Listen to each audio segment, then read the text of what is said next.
let's talk about the Lord of the Rings again. I get ahead of things and say that returning viewers will have complaints about my audio and new viewers will have complaints about my audio. But I'm going to be a little bit quieter than normal because I have a fishbone apparently embedded in the back of my tongue.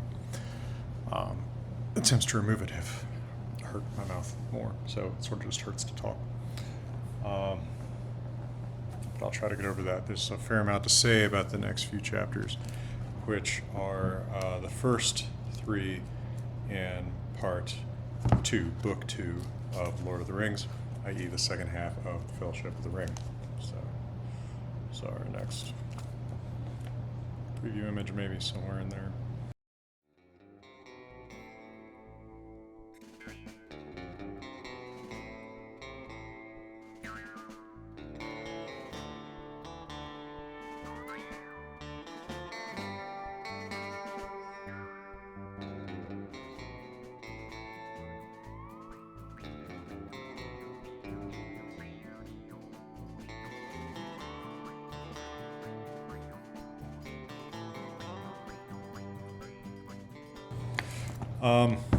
These were pretty long, especially Chapter 2 and Chapter 3, the Council of Elrond and the Ring Goes South. One overriding thing that kept coming back to me as I went through these chapters, which have a lot to do with Rivendell, is that I felt like Rivendell was really a fantasy about wealth. And, you know, I should emphasize again that the point of these commentaries is not for me to offer literary criticism exactly. I'm not writing a book report for you. You're not my English professor. I always hated doing that stuff anyway.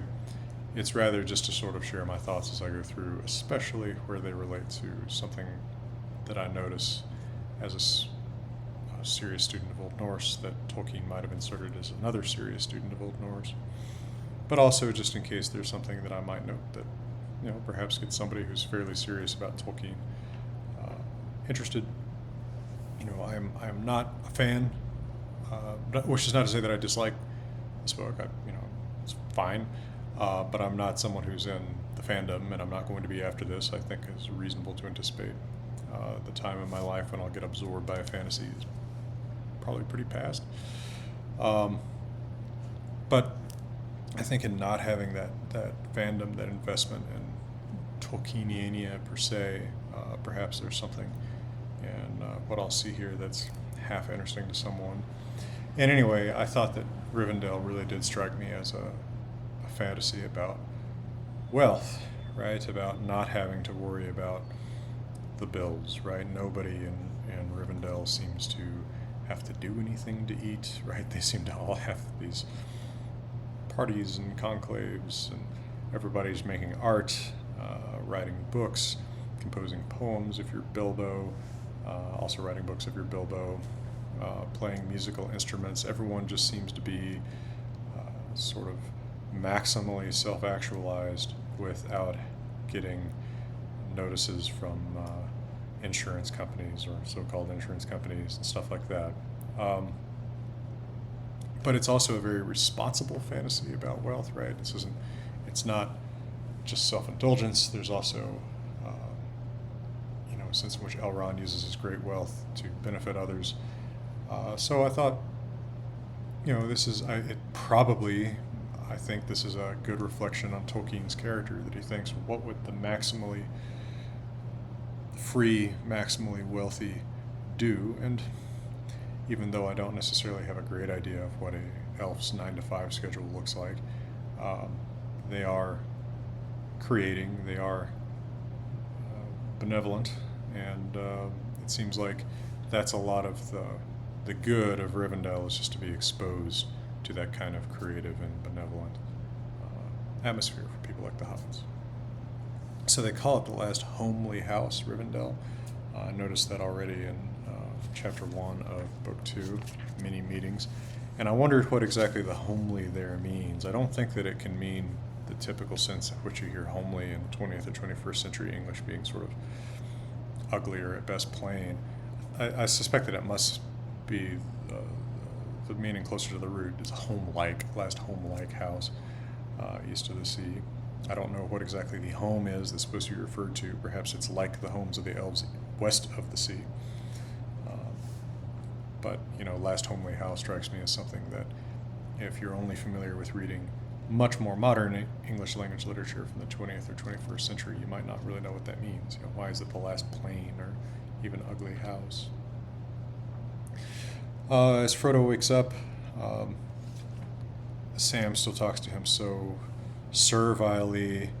Gandalf reveals some, what almost seems like superstition I've mentioned before. I thought that it was interesting that Aragorn seemed to have a little bit of that very medieval or early modern belief of speak of the devil and he will appear. Even Gandalf does. Gandalf says, quote, "Evil things do not come into this valley, but all the same we should not name them," off quote. So I thought that was interesting because I think that's there are some superstitions like this that survive into modern times. People don't want to talk about. There are some people who don't want to talk about bad things for fear that sort of summons them. But I feel like that's not necessarily a common belief anymore. And I think that that's something that feels genuinely old, genuinely medieval-like, that I didn't get a sense of in the movie necessarily.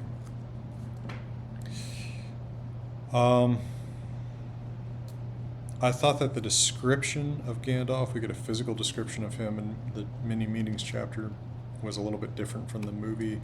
Quote, "Gandalf was shorter in stature than the other two, but his long white hair, his sweeping silver beard, and his broad shoulders made him look like some wise king of ancient legend.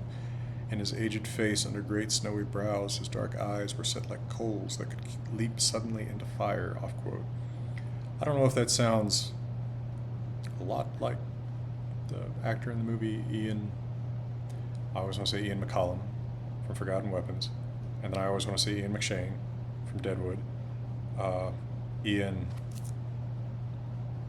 now there will be 90 comments on this video and 89 will be telling me his name. It's not coming to my mind for some reason, but I don't know if that sounds like him, but I still think he did a really admirable job portraying the character, getting some of that kind of amused ancient wisdom in his face and his attitude toward the hobbits, and able to carry both a very serious part and a very light part. I think he did a very good job of the character. Just physically, the description there is a little different when the movie characters of what I have in my mind. We get this description of Glorfindel, who is utterly Blarianid in the movie. Just a joke on a term from 372 pages fandom. The description I thought was a little bit like, just felt Old English to me, felt like something from Beowulf. Quote, "On his brow sat wisdom, and in his hand was strength," off quote. Very Old English feeling. Something about that to me, the wording there.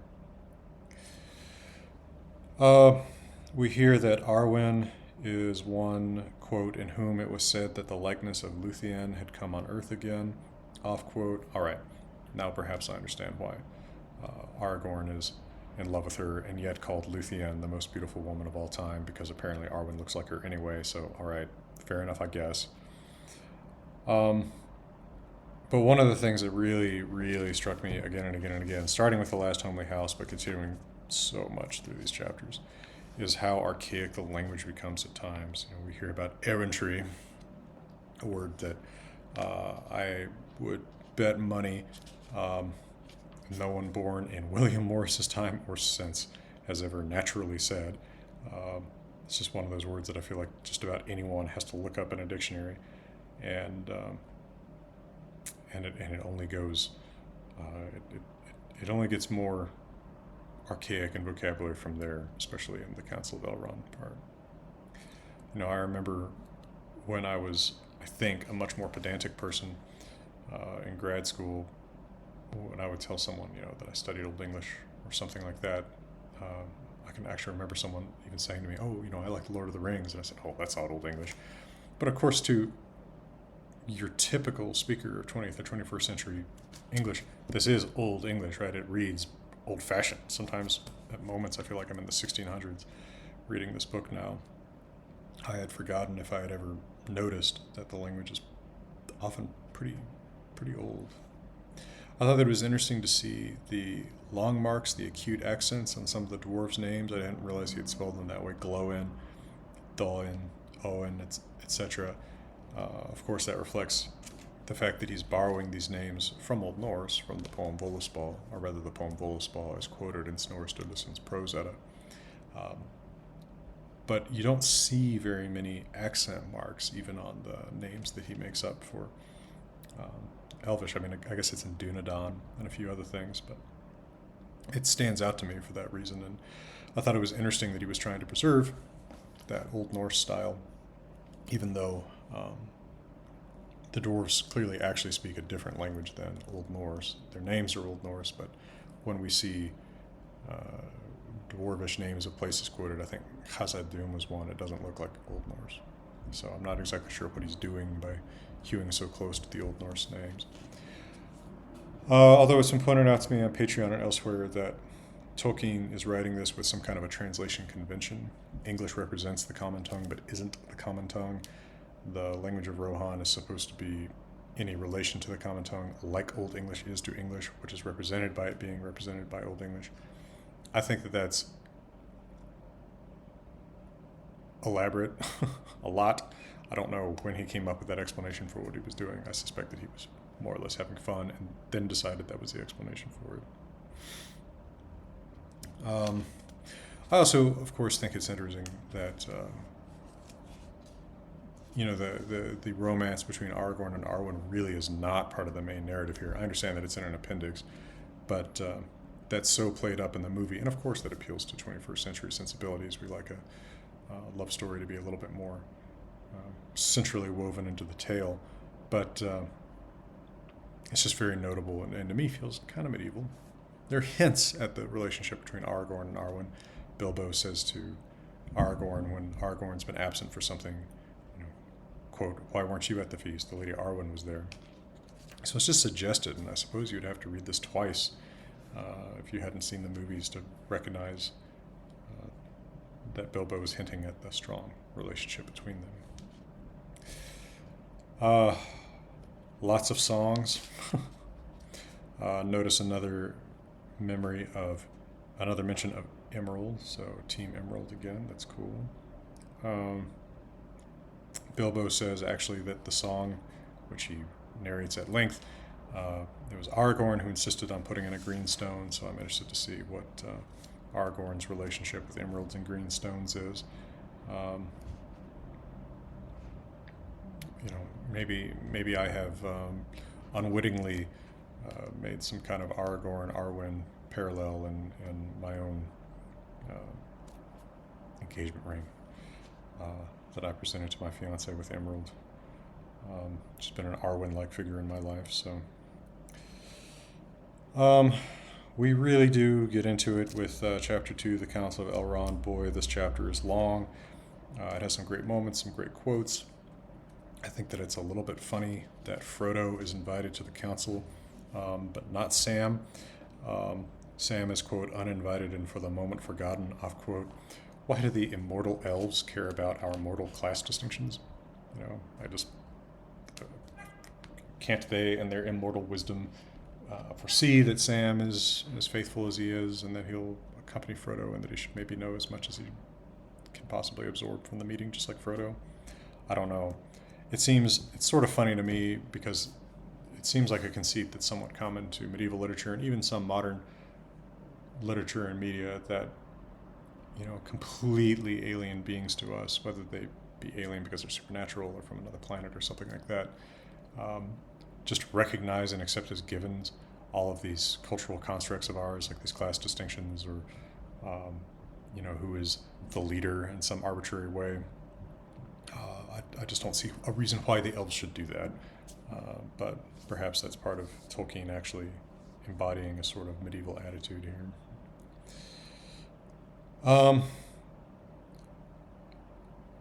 I don't get what a ring is, and I don't need another 89 comments telling me what they are.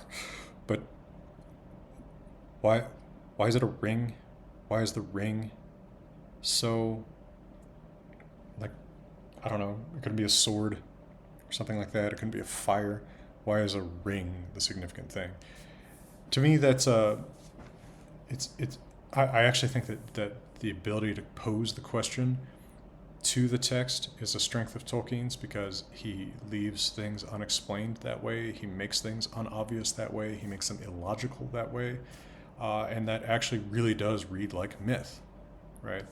I might understand this great weapon, this great magical thing, better if it were a sword, or if it were a fire, or, a firearm or something like that.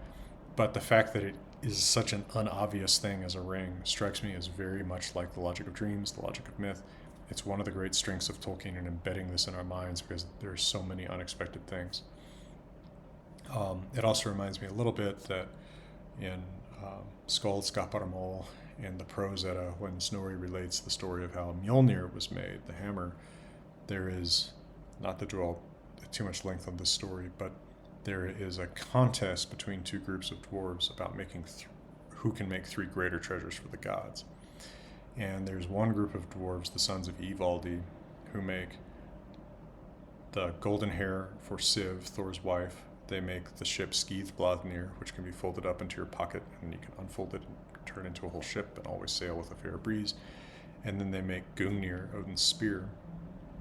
And then there's the rival group of dwarves that Loki gets to make, a rival group of 3 treasures, and these dwarves are Badger, Poison, and Needle, which sound like low-level street dealers in Breaking Bad. But they make Mjolnir, Thor's hammer. They make Gulenbursti, the glow-in-the-dark boar, because that's what you want pigs for, is nightlights. And they make Draupnir, Odin's ring, which he puts on Baldur's funeral pyre, but before that, it drops 8 copies of itself every 9th night. And so actually the gods decide that that group of treasures with Mjolnir, the ring, and the boar is the greater group of treasures. And it's not necessarily obvious to us who cares about the ring, right? Why not the spear or the ship? But I think that there is something to the ring as a symbol of wealth and power in a pre-modern context, because Odin is a lord of rings. By the way, the term Lord of the Rings, Hringathangel, occurs in Beowulf for a lord, Beowulf himself, I believe. He can distribute wealth to those who pledge fealty to him. So I think, as that pre-modern symbol of authority, power, and wealth, that's part of what's so evocative about the ring, even though it's not an obvious weapon. Anyway, it's probably dwelling over long on this. I thought there was a good detail omitted from the movies that Sauron had sought to find Bilbo, who we thought might have the ring, through the dwarves. It certainly makes sense. I didn't remember the movies ever featuring that, but it actually seems like a pretty logical place for Sauron to start looking. There are a lot of nice quotes in here, just pithy thoughts. Tolkien could have been a decent tweeter circa 2015. Dolan says, quote, "The time of my thought is my own to spend," off quote. I don't know, it reads nicely to me. And then there's just so much, again, old-fashioned language. Elrond, among others, say things like, here's a quote from Elrond, quote, "That is the doom that we must deem," off quote. What does that mean to a reader in 2024 or even in 1954? To modern English speakers, doom means bad fate, bad outcome. Deem, to the extent that people use that word, I suppose would be, I deem something unworthy. I deem something unworthy of my time. I deem something too expensive. It's a pretty old-fashioned word. But of course, Tolkien is using these in their etymological sense, in their Old English or Old Norse sense. That is the judgment that we must judge. That is the thing that we must decide. And I find that unobvious to modern readers. It's not the way that I would write, but maybe that's part of his charm. There is a very fatalistic attitude to the way that Elrond talks about the ring and the council and the need to destroy the ring. He says, quote, "Believe rather that it is so ordered that we who sit here and none others must now find counsel for the peril of the world," off quote. So the way that things are is the way that things were fated to be. That is true fatalism as distinct from pessimism. He's not saying that it is absolutely destined to go badly. In fact, Gandalf has an excellent quote to that effect just a little bit later. Gandalf says, alright, there's no such thing as a little bit later in this chapter. But I know I marked this. Where's Gandalf's nice quote? Oh yeah, quote, "It is not despair, for despair is only for those who see the end beyond all doubt. We do not." Off quote.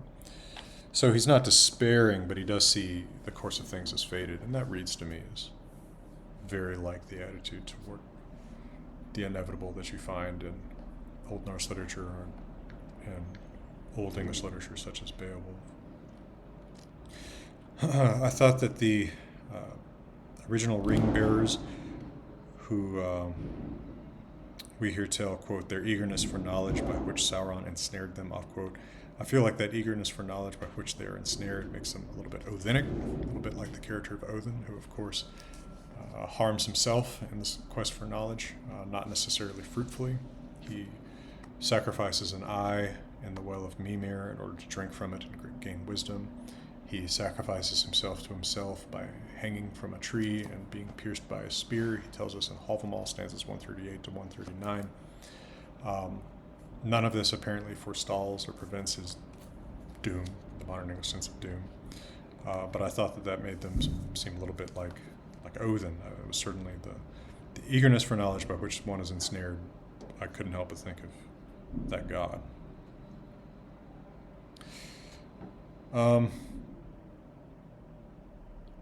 Elrond talks for a long time about the history of the ring. I wondered how much history there can be. It sounds like, wasn't it just with Sauron? So what is the history of the ring except that it's on with Sauron, then it isn't, and now we just found it. But maybe there's other things to have been told. How relevant they would be to this council, I don't know. I still thought Elrond sounded very Norse in a sense, and talking about, quote, many defeats and many fruitless victories. I was very surprised to see the name LoTR, O-H-T-A-R, quote, "the Esquire of Isildur," off quote, occur here. LoTR is, of course, an Old English name, or an Old English calque of an Old Norse name, LoTR, which occurs in a famous work of Old English literature. I was just surprised to see it there. It stuck out to me among all these Elvish names for being so clearly Old English. I thought the talk about the Númenóreans and how they, quote, "the blood of the Númenóreans became mingled with that of lesser men," off quote, was the closest thing to what really sounds like racism. I mean, I think that some of the attempt to find racism in Tolkien's work is a little malign, right? I mean, people talked about things very differently in the 1950s. Tolkien clearly has he reads to me as a person of good heart. I don't think that it's fair to look for hints of this. But I think that in looking for things people would look for to accuse him of that, this stuff sounds like it. I guess that he's suggesting that the Númenóreans are just better than we are somehow. I don't know. Like my old-fashioned American, all men are created equal thing raises the hackles on the back of my neck there, reading that sort of thing. But I suppose that in a fantasy context, maybe it means something different than what it looks like to me, or if someone said it to me, that I was one of the lesser men that had been mingled with something higher or whatever. It's like, what are you talking about, man? So many formal and archaic markers in the language of Boromir when he shows up, speaking of Númenóreans. Quote, "For verily from the land of Gondor I am come, and it would be well for all to know what passes there, for few I deem know of our deeds, and therefore guess little at their peril if we should fail at last," off quote. Verily, I am come, I deem, if we should fail. In 3 sentences, there's so many markers that look archaic or excessively formal that it's almost funny sounding. To me, a reader in the 2020s who understands what he's saying, it's a lot. All right, I should probably pause at this point because this is it's probably more than halfway. Give you a message from my friends and partners at Grimfrost.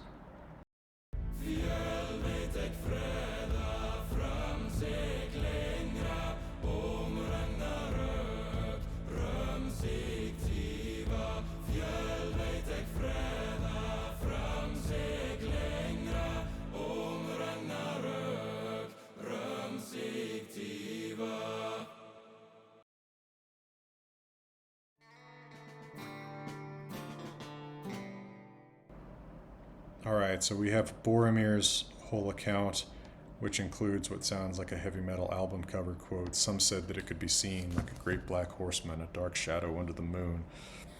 You know, you really feel that guitar going off when it's solo there. I still laugh at how Boromir seems like, from seeing the movies, Boromir seems like an odd choice to be one of the most archaic speakers here. Loth was my father to give me leave. I mean, I understand these things because I know Old English and Old Norse. This is the kind of thing that would cause some readers to throw this book across the room. It nearly makes me do it sometimes. I thought it was interesting, in contradiction to the movies, to see that Aragorn's sword is in two pieces, not a bunch of shards. I didn't realize that. I thought that the whole talk between Aragorn and Boromir, which I kind of understand because I've seen the movies,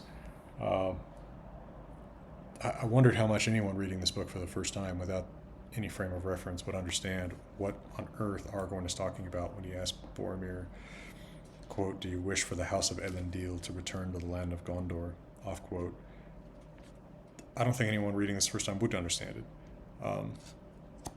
So I don't know whether to call Tolkien sort of a master of setting up second and third readings, or so self-absorbed in his own narrative that he doesn't realize that he hasn't given enough hints. Or maybe he has given hints that a smarter reader than I am sees. I just have to think that a lot of readers are a little lost at that point.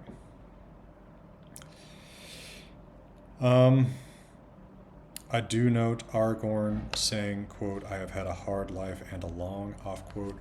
That is the way that two adjectives are often handled in a language like Old English and Old Norse. You don't say a hard, long life, you say a hard life and a long. That read to me as a really genuinely archaic thing that doesn't necessarily read as archaic. It reads as more poetic to a modern English reader, but that struck me as something that must come from Tolkien's taste for older language. Bilbo says that he wished to claim the treasure as his very own. I think the use of "very" is archaic there. You know, in modern English we typically say, well, this is my very own, as in this is, it's almost just an intensifier on own, right? My very own laptop, instead of the one that I've been borrowing from the library forever. But I think that he means truly my own, very in the sense of true. In the same way, there's a few places here where I think that the use of words is archaic, not just deem, but very, and Gandalf recalls that Saruman said that each of the rings, quote, had each their proper gem, off quote. And he doesn't mean proper because they're eating with the right fork. He means their own. It's closer to the sense of proprietary, their own singularly possessed gem. Each one has it at its own particular would really be the contemporary English word there. Gandalf recalls that he recalls visiting the archives in Minas Tirith.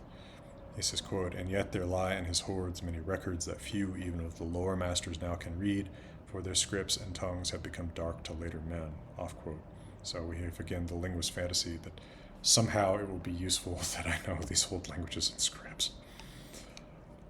Speaking of old scripts, reading the words of Isildur, Gandalf recalls that he wrote about the inscription on the ring, quote, "It is fashioned in an elven script of Eregion, for they have no letters in Mordor for such subtle work, but the language is unknown to me. I deem it to be a tongue of the Black Land, since it is foul and uncouth," off quote. So first of all, the language is evil itself, I guess, but they have no letters in Mordor for such subtle work. I guess they have a bad alphabet, and that's kind of funny. I mean, of course, I had to think about something like the Younger Futhark, the 16-letter runic alphabet used for Old Norse in the Viking Age, which is pretty inefficient. I wonder if Tolkien is thinking about something like that, or just trying to suggest that somehow their alphabet looks bad or is hard to work and very fine chisel strokes or something.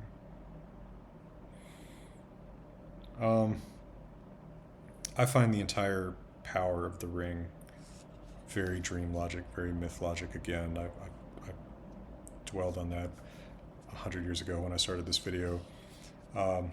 When we read about Gollum that, quote, the power of the ring had lengthened his years far beyond their span, but that power only the great rings wield, off quote. I don't know, what all do these rings do? It seems like they do whatever is sort of convenient for the narrative, but that in itself, again, not really a complaint, just a statement that seems to me very much like the logic of a dream or the logic of true myth. It is not like the logic of a 20th or 21st century novel writer, game writer, movie writer who wants to explain how things work. And that's probably a huge strength of Tolkien's, that he does not try to make things make sense, quote unquote. I realize that actually probably is a strength of his in terms of making this stick in our minds. We read of Mirkwood. Of course, Old Norse Myrkvidr occurs in, which is what he's borrowing and just calquing using cognate words in English. Actually, English Myrk is from Old Norse Myrk. But Myrkvidr is mentioned in some really actually quite old poems. It's older heroic poems in the Poetic Edda. Helgakvidr Horvath Sonar, Atlakvidr. And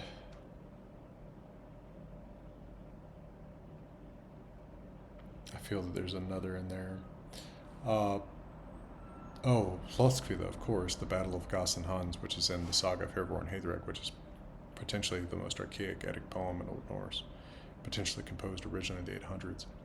It comes up there as in Mari Myrkvidr, the famous Mirkwood. It's apparently something of a border region between the Goths and the Huns, early feuding parties in the legendary history of the Germanic-speaking peoples. The Goths and the Huns loom large in the imaginations of Old Norse and Old English poets in the first millennium AD, the late first millennium AD. So it's interesting that it obviously struck Tolkien also as a place that lingered in his imagination, even though it became, I think, a somewhat more, well, to some extent, positive place, given its association with, at least at one point, with some of the elves. Good quote from Gandalf, quote, he that breaks a thing to find out what it is has left the path of wisdom, off quote. I thought that was, it's deep, it's Hovamali, Ecclesiastes-y. I liked the quote, the entire reason I marked that. I noted that the name of Tom Bombadil in Dwarvish, or the Norse translation of Dwarvish, is Forn, F-O-R-N. Of course, that is Old Norse for ancient, so that makes good sense. It's a neat little Easter egg in there if you know Old Norse.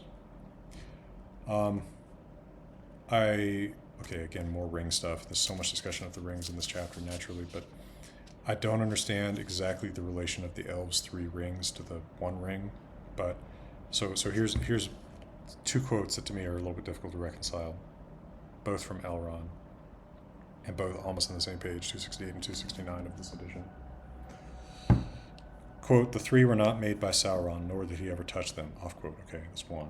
The second one, quote, but maybe when the 1 has gone, the 3 will fail, and many fair things will fade and be forgotten. That is my belief, off quote. It's not made by him, but they're somehow under his power. Are the 3 rings the states and the 1 ring is the feds? Right, so there's not totally overlapping. The states are not necessarily subordinate to the federal government the way that people might understand them that way, as if they were provinces or something like that. But like it's a confusing, interlapping, not quite overlapping relationship that I don't fully understand. I think that it is better explained, no surprise, in the book why they need to destroy the ring rather than just hide it, throw it into the ocean or something like that. The movie, I think, lifted that a little bit more confusing. You know, why do you need to take it to the volcano? Also, as we get into chapter 3, one notes that Frodo and his companions are in Rivendell a lot longer than they are seemingly in the movie. In the movie, it seems like they kind of show up, or they're very briefly, there's a big council, and then they decide to go. But it seems like this takes much, much longer. in the book. Bilbo keeps bursting into song and poem every time he says anything. Gosh, this guy would be a pain to live around. It's like, all right, Uncle Bilbo, please. Like me personally, right? I compose poetry, if you will, too. I have the decency to share it, to put it on YouTube where no one will see it, and not to bother, you know, nephews or cousins or whatever with it. I thought that there was an interesting quote here in chapter 3. Quote, the hunter's moon waxed round in the night sky and put to flight all the lesser stars, off quote, seeming to call the moon a star. But that's pre-modern taxonomy, right? That's semantic taxonomy rather than scientific taxonomy. It's a language's classification of things rather than a scientist's classification. This is using an Old English sense of star, where star can be something bright in the sky, not necessarily just a gas giant light years away. The equivalent word in Old Norse is tungl, which is anything in the sky, sun, moon, star. In modern Icelandic, it's come to mean specifically moon. But I thought that was neat, just that example of pre-modern linguistic semantic taxonomy. I made a video about something to that effect. I called it How Languages Classify Things or something like that around August of 2024. I also noted that Frodo could actually see toward the south. It looks like he can, I don't know exactly what the distances are, right? It doesn't seem like the map has a scale. Well, I guess it does. All right, I hadn't actually noticed the scale. But like I was kind of thinking about how far away is Rivendell from Mordor, right? It seems too far for him to actually be seeing the red eye of Sauron and Mordor to the south, but there's apparently a star that he sees that represents it. Quote, low in the south, one star shone red. Every night as the moon waned again, it shone brighter and brighter. Frodo could see it from his window deep in the heavens, burning like a watchful eye that glared above the trees on the brink of the valley, off quote. So I guess that's not the tower. I guess it is a star. It's very ominous that there is some kind of star that Sauron apparently wields power over. I don't know that this gets mentioned again, but I thought that was a particularly eerie detail that I don't believe ever occurs in the movie, and I haven't seen in a lot of art around The Lord of the Rings, but it seems like a extra creepy touch to me. Elrond decrees that the company of the ring shall be 9. Of course, 9 is a significant number in Norse myth. We see Heimdallr has 9 moms. There are 9 realms. Odin sacrifices himself for 9 nights. 9 occurs again and again and again, probably because it is 3 threes, and 3 is a significant number in many cultures the world around. I feel like the significance of 9 here may be owed somewhat to some of the influence of that literature in Tolkien's reading. The famous scene from the movie, probably the thing that people best remember from the Fellowship of the Ring movie, is "And my axe." That doesn't happen in the books. That's not how the company is assembled. That's fine. It's just very different. Elrond considers, before Merry and Pippin decide to go, he considers sending 2 people from his household. I wonder if that would be to try to balance out, because if I recall right, don't need 89 comments about it, but as I recall right, Legolas is one of the woodland elves, right, the Sindarin speakers. Elrond would be high elf, Quenya speaker, so I guess maybe he wants to sort of balance out, have some people from that old world, from west of the sea, or descended from west of the sea. But anyway, I didn't know if maybe that was the reason why he would want to send people from his household when there's already an elf. Because it seems like part of the idea behind the company is that it's sort of balanced between people from different walks of life. We hear more about Glorfindel and, quote, the power that is in him. I don't know what the power that is in him is. Really archaic language when Elrond says, quote, now the tale of 9 is filled. He's using tale in the very old-fashioned sense of, for instance, Old Norse tal, or its Old English cognate tal, or tale, tal. That means number. So like the tally of 9. I don't know if that's very obvious to 20th or 21st century readers. Bilbo mentions, quote, Mitchell delving, off quote. I believe that's another name for Khazad-dûm. It just means, it's Old English means big digging, big dug thing. Bilbo does another song, and he rhymes. I thought this was interesting. Were, W-E-R-E, and hair, H-A-I-R. I've never heard anyone who speaks English in such a way that those two words rhyme, and I wondered what... I'm not challenging the existence of dialects where they might rhyme, but I'm surprised at the notion, and I wonder where they rhyme. Tolkien must have something in mind. Some good scene setting. You know, sometimes the way that Tolkien describes the natural world really hits me the right way. Quote, "The river roared stonily below," off quote. Very nice description. I don't know who I is when the narrator says that Sam had packed, quote, "a good supply of pipeweed, but not near enough, I'll warrant," off quote. Who's I? Because no one's speaking at this point. I thought that was kind of funny. Sam seems to use want in a very archaic way when he says, quote, "You'll want it if you haven't got it," so, off quote. I think that's the old sense of you'll lack it. Because he then says, quote, "Well, I'll want it, I can't get it now," i.e., well, I'll lack it, not desire it necessarily. Elrond calls this, quote, "the quest of Mount Doom." That sounds like a video game to a 21st century reader, I think, but I believe what he means is the quest to reach it.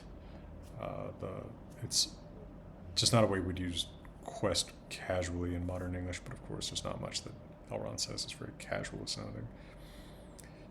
Elrond actually says something I think is great and potentially rooted a little bit in something that you might get from Norse literature. Gimli says, quote, "Yet sworn word may strengthen quaking heart." Elrond replies, "Or break it, look not too far ahead," off quote. Of course, some of the greatest tragedies in Norse literature are from promises that are kept when they shouldn't be.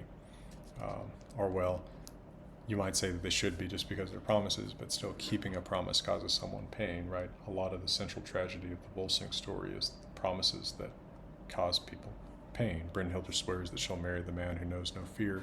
She's married against her knowledge to Gunnar, who is not the fearless man Sigurdur, and then she decides she needs to get Sigurdur killed because she's not married to him.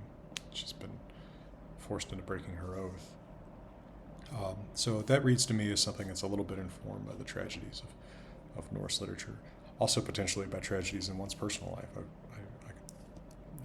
I can't speak exactly to what's informing Tolkien there. I thought there was a fairly realistic geographical description here, where we see that the country is rougher and more barren, I think on the east side of the mountains than on the west side of the mountains, since the west side of the mountains faces the ocean. That sounds a little bit like... sounds a little bit realistic, although in some ways the Rockies being slightly closer to the Pacific than the Atlantic, I think, are the opposite of that. Anyway, I wondered if Tolkien was trying to make a realistic geography there about the ecosystems on either side of the mountain range. We see a little bit more Old English when we see Khazad-dûm called Dwero, Delph. Dwero would be actually one of the potential... So Old English, the word for dwarf is dwearc. You would expect that G after an R to become W and eventually a vowel in modern English. So Dwero is actually something you would expect. I'm not entirely sure how dwarf arises from dverg, although there are some other examples of old G's that become F's. For example, English cough. So that's interesting. So Dwero, Delph, the thing dug by dwarves, diggings. I thought it was interesting to see Gimli call the mountain Caradhras a hem. The principal word for mountain in Old English and Old Norse is Old Norse fjall, fjall. Old English fell. The Norse or Icenic word is neuter. I'm trying to remember. I believe the Old English word is too. They almost always agree, but I'll double check that just in case I'm wrong about something.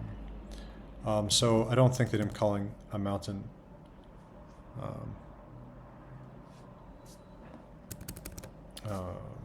him is drawing on Old English or Old Norse. Oh, of course, it's hard to look up when I'm trying to record things. Let's go look at this. Old English.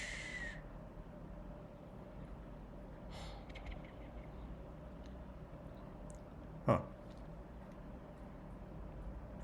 So is it actual fell? It looks like actually is from Old Norse. I wouldn't have expected that.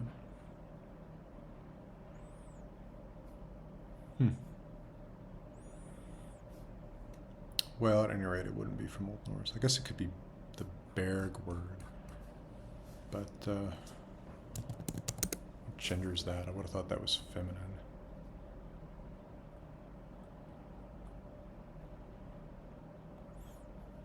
Hold on, I'm going to get to the bottom of this. Because no one's watching anymore anyway. Oh, Berg is masculine in Old English. So I suppose he could be getting it from there, if that's the word that he's drawing on. All right. Oh, that's where my Old Norse instincts. Old Norse is more dominant for me than Old English. And it's probably the opposite for Tolkien. We hear about a place called Dimrill Dale. That must be an attempt at some kind of Old English name. But what rill is there is not immediately obvious to me. Although it could be related to thrill, which goes into the word for nostril, like a drilled thing, like the dim drilled, the dim dug dale, something like that. And then mirror lake. It's more Old English. So several places that Gandalf and Gimli talk about around Dwarrowdelf, around Khazad-dûm, have Old English sounding names.